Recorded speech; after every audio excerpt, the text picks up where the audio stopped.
Il-Kummissarju għas-Saħħa fiħdan l-Uffiċċju tal-Ombudsman, il-Professur Ray Gallia, appella l soluzzjoni dwar l-azzjonijiet industrijali ordnati mill-President tal-Union għall-Infermiera u l-Qiebel Pawlu Paċ li qed jolqtu l-kura tal-pazjenti.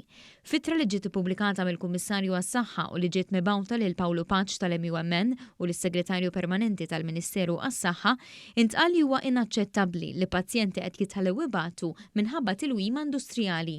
Saħaq li l-pazjenti huma mingħajr ħtija u qed jaħlu intortament f'sitwazzjonijiet li diġà joħolqu sfidi għalihom minħabba li jkunu jridu jgħaddu mill-kura.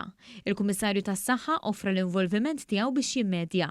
Dan ħareġ ftit wara li Pawlu Paċ tal-MUMN irrifjuta talba tal-Gvern għal konċiljazzjoni li saret f'kuntest ta' negozjati li jinvolvu xejn inqas minn 13 laqgħa dwar ftehim kollettiv ġdid li fih proposti żiediet sinifikanti għall-infermiera u l-qiebel li saħansitra dawn il-proposti ġew imtejba tul il-laqgħat.